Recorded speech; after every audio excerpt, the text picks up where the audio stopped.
What's the most bizarre medical issue you've seen someone trying to hide or mask? Do you have any medical conditions? No. What medications are you on? Proceeds to name at least 10 medications. Oh, that's so true. Do you have any medical conditions, sir? Nope. Are you on any medications? Metropolol. So, you have high blood pressure. No, the metropolol keeps it down. Actual conversation I had with the guy a week ago. Any past medical history? Oh, high blood pressure, but that's it. No other history. Nope, that's it. Proceeds to take his shirt off. Sir, what is that huge scar on your chest? Oh, that's from my triple bypass. That's medical history, sir. Anything else you want to add in now? Oh, does CHF and diabetes count? I have those as well. Elderly people are the worst at this. They'll tell you they have no significant medical history, then when you look at their notes, you find out they've had 3 strokes, 2 heart attacks, and a touch of bowel cancer. That's why I always go with, have you ever had to go to the hospital or something to that effect? No question is truly foolproof, but that one at least is general enough that you might get more info than you need, rather than less. My favorite. Do you smoke? Oh heavens no! Have you ever smoked? Yes, but I've quit. How long ago? This morning. Once took an initial history from a patient who reluctantly admitted he'd had 2 heart attacks in the last 5 years. I started to ask him a bunch of follow-up questions and he got extremely huffy and defensive. It's not a big deal. If I'd known you were going to act like this, I never would have told you. This happened to me 3 days ago. A guy came in a wheelchair. Do you have any medical issues? No. Why are you in a wheelchair then? Oh, I have a degenerative neuromuscular condition and type 2 diabetes. In a weird way, I can kind of understand this if he'd been in the wheelchair for a while. I'm missing most of my left lung, and there were times when I answered no without thinking, because to me it's just me and not a medical anomaly. Each time my mum was like, "What the frick, you're missing a lung." I can see some poor med student doing a chest x-ray on you and trying to figure out why he can't find your lung while trying to play it cool. So, you've never felt like something's missing? This is hilarious. I'm going to have to ask some of my medical practitioner friends about their most egregious examples. Quitting smoking that morning and not considering yourself a smoker is either a great show of resolution or complete delusion. Not a doctor, but when I was working as a med tech in the ER, we had a 75-year-old male patient come in with an extraordinarily low blood pressure, think 70/40, and a ton of facial and upper body bruising. He was brought in via emergency medical services after the nurses at his nursing home found him on the floor in his room, where notably there was some blood on the wall. The guy wouldn't talk to us regarding why he was there, but was very talkative in terms of pretty much anything else. Sports, the news, etc. We eventually were able to get him talking after 4 hours, and he confessed that he'd wanted to take his own life and had taken the remaining amount of his prescribed nitroglycerin. Used for chest pain, it lowers your blood pressure rather quickly. Nitro is also the active ingredient in dynamite, but the amount in the pills is minuscule compared to what's in dynamite. And he had tried to blow himself up by running into the wall repeatedly. He was a really nice guy that sent a card to us after everything. He was just extremely lonely. Things to do today. Stop by bank and get quarters for laundry. Call brother and wish him happy birthday. Research nursing homes to volunteer at. I admitted a guy for pneumonia, which was odd because he was young and strapping, no other medical issues, and x-ray didn't look quite right. The pieces just didn't add up, so I started questioning him more closely. Do you use any substances? The patient said, Substances? That's disgusting. I'm no fricking junkie. I've never touched substances in my life. I moved on to other questions and suddenly, Look, doc, I just want you to know that I might have used white snow once or twice, years and years ago. I just snorted it though. That wouldn't cause this, right? How long ago? Like 10 years, maybe longer. It shouldn't be affecting you after this long. Well, more like 5. Years? Like 5 months ago. This goes on forever until he admits that he just got off a massive binge the day before, where he spent the past 3 days in a hotel with some loose women, smoking crystal non-stop. He finishes with, But I don't want you to think I'm one of those dirty junkies. No, I think you're the idiot who lied and was getting treated for pneumonia instead of getting the proper treatment for crystal lung, which is what he had. Here's a tip, I genuinely don't care. I'm not your mother, your spouse, or your priest. Don't waste my time and endanger your health spewing bullcrap. Whatever horrible, twisted thing you think is too shameful to talk about, I promise you, I've seen worse. Not so much bizarre as clever. I tested a patient who should have been positive for opiates, as I prescribed them. We do that too. The urine looked completely normal, but the test came back bizarre. He had an insanely high specific gravity, which means there's a lot of stuff dissolved in his pee. Sample was positive for opiates, but had zero confirmatory metabolites, what your body turns the medication into. Otherwise, the test was totally normal. It took me a couple of minutes to figure out how this was possible. The patient was selling their pills instead of taking them and didn't want to get caught. They crushed up the pill and put it into the urine. This made the test positive for opiates, but because it had never gone through the body, the testing machine had found no metabolites. I use the case to find the smart med student in the group now. As a former pain management patient, that idiot is why we can't have nice things.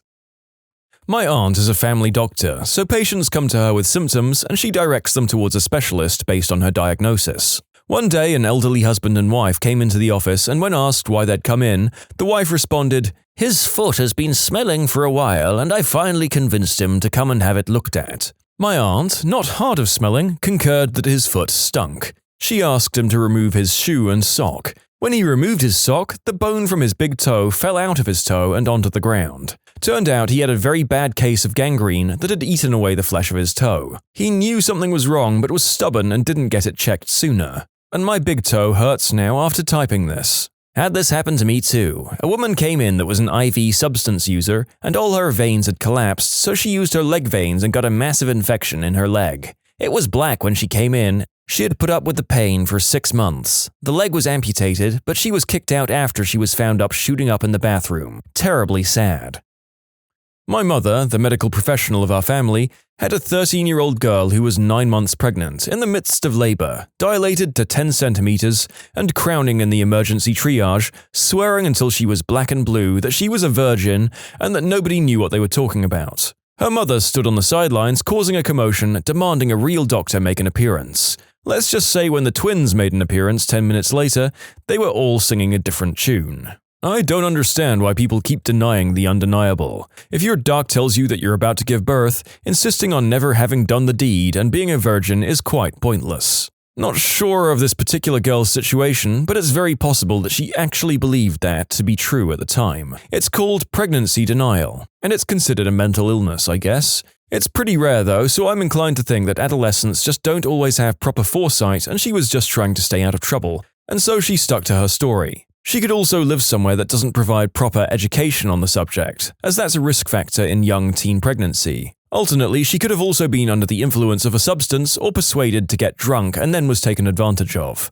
So it's possible that she didn't know, just extremely unlikely. I met a teenage girl with a full-term pregnancy ready to give birth, but her boyfriend insisted that the baby was premature because they only did the deed 6 months ago. After the baby was born, he just said that the baby grew really fast. Sure.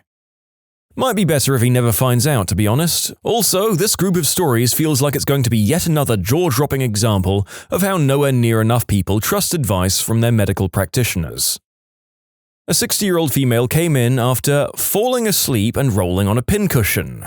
She had 3 2-inch needles in her left shoulder on the X-ray. We later found out she'd been trying self-acupuncture.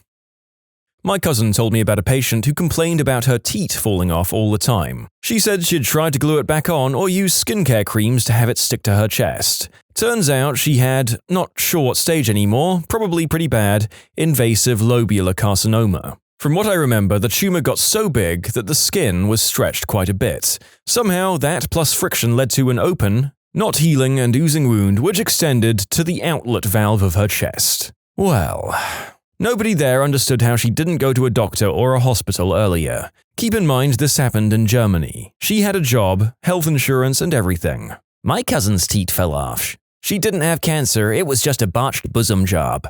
A friend's teat fell off after a reduction of her chest. She was out shopping the day after the stitches were removed and it literally fell off in her bra. She jumped in her car and sped to the doctor's office. A cop pulled her over. He didn't buy her story at first, then she showed him. He gave her an escort to the hospital.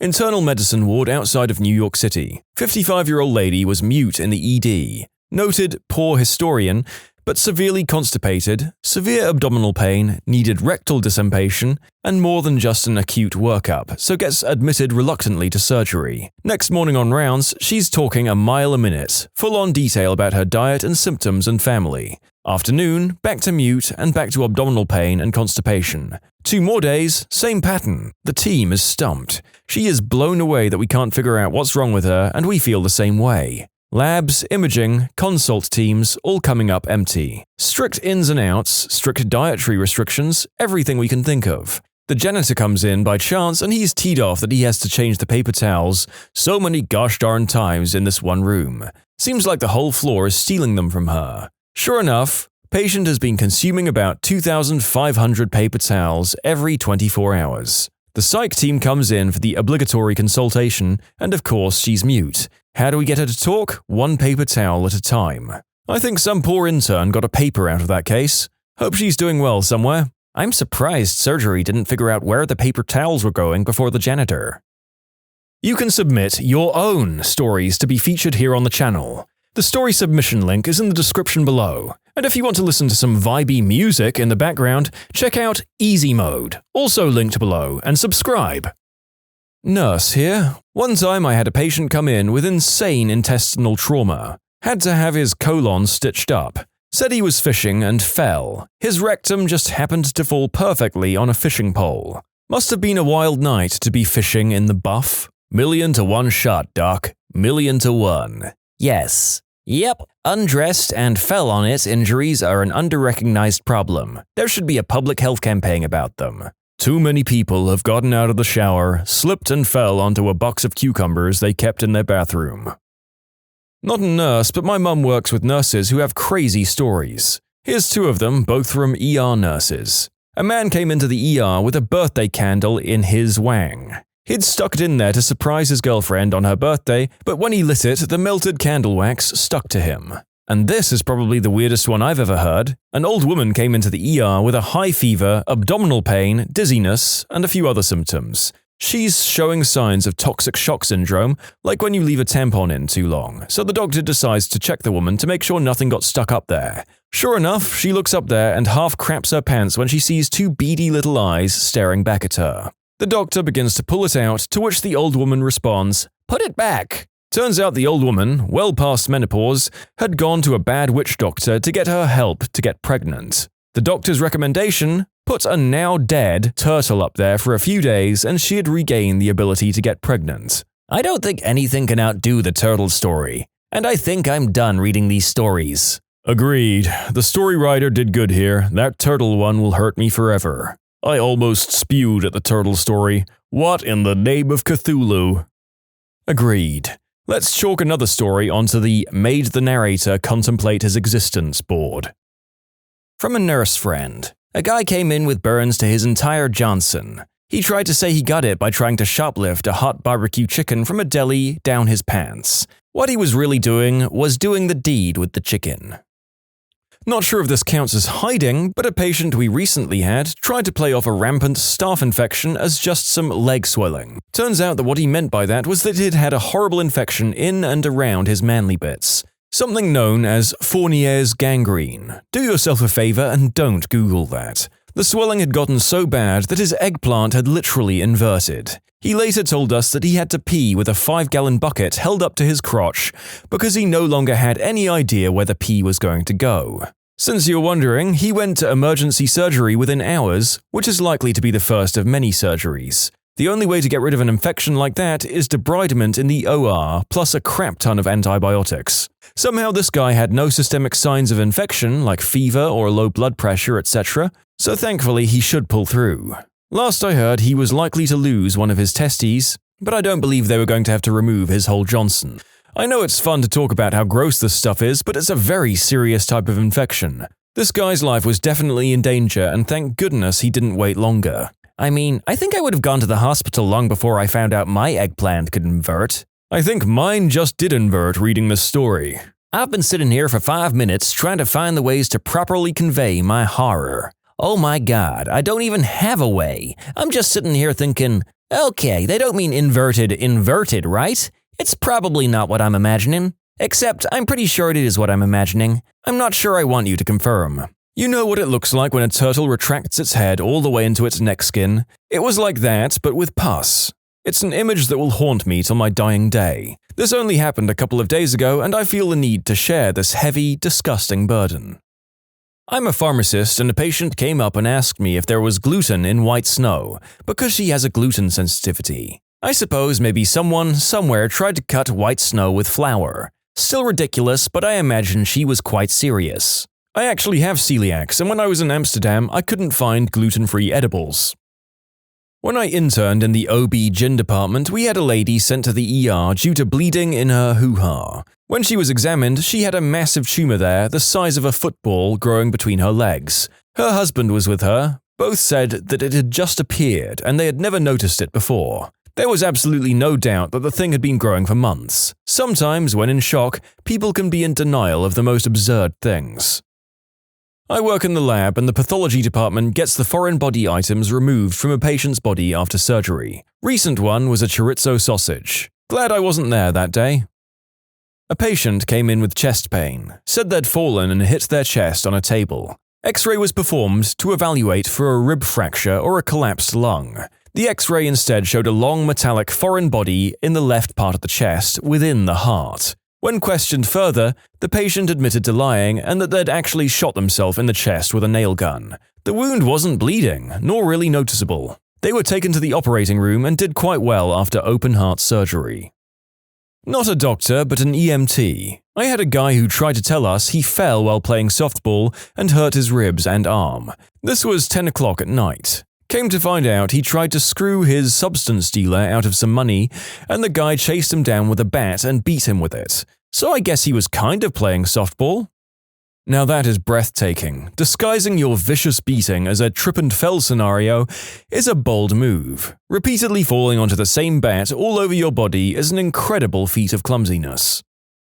Nurse here, and I'm late to the game. I've seen some serious crap, but in this story, the patient tried to hide something and I paid for it as well. Was working at a teaching hospital here in New Orleans as an agency nurse. Some of my fellow agency nurses can confirm when the staff nurses find out an agency nurse is coming in, we get the patients that the other nurses don't want to deal with. In essence, the crappiest patients on the floor, literally and figuratively. I got my reports and was walking rounds with the nurses going off shift. We walked by a patient's room and he wasn't there. Outgoing nurse says he's always going down to smoke, and that he's very demanding. He was a homeless patient there for an infected arm from IV substance abuse. I asked the nurse why he was being allowed to leave the floor regularly with an IV in his arm, and she just shrugged. About an hour later, my patient finally reappeared and shuffled into his room. I make a mental note to go into that room next for my assessment after I'm finished giving another patient their meds. I go to walk in and the door is cracked. I hear snoring, so I'm knocking, and as I open the door I say, "Hello, Mr. Addicted to Smack. I'm Sherry and I'll be your nurse today." He doesn't flinch. I know he's not dead because I could hear him breathing. I place my arm on his arm and gently shake him, and the guy comes out of it screaming like a wild bear, waving his arms, cursing, and flings a bag of white powder he's holding right at my face. I hit the code blue button because I'm legit terrified. The guy is freaking the frick out, and I look like Frosty the Blowman with a yet unidentified white powder in my hair, on my face, and shoulders of my scrubs. The code team runs in with a crash cart, sees me, sees freaking out patient, and grinds to a halt. Someone runs out and calls security, and a big fella of a respiratory therapist pins the guy down. Security runs in and handcuffs him to the bed. The nursing floor manager starts grilling him about the powder, and I hear him start insisting that it's baby powder, and I scared him while he was cleaning up, and he threw it on me. That's really the last coherent thought I had. I came to in the ER and got the story from the doc after all the security footage was reviewed. The guy was going downstairs, meeting his supplier and bringing the goods back upstairs, cutting his supply more with hospital-supplied baby powder that he'd been requesting for chafing, going back downstairs and having his customers meet him in the ER parking area. He had passed out after shooting up into his IV in the parking lot, and I came in and scared the crap out of him. He had thrown a baggie of smack and baby powder in my face. My husband had to come and get me, and I was given a note in case the agency tested me in the near future. I also had to give a statement to the police. It was simultaneously the best and worst day at work I'd ever had, and subsequently the last hospital shift I've ever worked. In conclusion, worked as a floor nurse, patient threw a bag of smack and baby powder in my face, I got messed up. Patient was arrested. A case of teenage pregnancy where Madam Mama was present. Patient was presented with amenorrhea and fatigue initially. Patient became visibly annoyed when the first test suggested is a pregnancy test. The patient and her mother insisted that she had never done the deed with anyone. Angrily, if I might add, even when the test results came back as positive. No, you quack! I'm telling you she never done the deed. Nurse here, I had a patient come in for a hip fracture. While helping her to the bathroom for the first time, the CNA noticed something hanging out of her hoo-ha. Turns out she walks around with a prolapsed uterus and thinks nothing of it. My late father was a surgeon and, when he was a resident, had a middle-aged male patient come in complaining of pain in the rectum. They examined him and found a toy lodged fairly deep. When they asked him how it happened, he looked extremely surprised that it was there and then explained, "I was lying in bed and it was on and vibrating on the bed near me, and it sort of moved on its own. I guess it found its way up my butt all by itself." Loved hearing emergency room stories from my dad, and it sucks that he's not around to tell them these days. There should be a sign up in the ER that says, "The sooner you fess up to cramming whatever it is up there, the sooner we can get it out. You won't shock us." No, really, try us. When you subscribe, make sure to hit the bell to turn on notifications. Put the playlist on in the background to finish listening to all the stories, or if you want some vibey music to put on in the background, check out easymode. If you like Am I the Genius, give Am I the Jerk a shot. Everything linked in the description.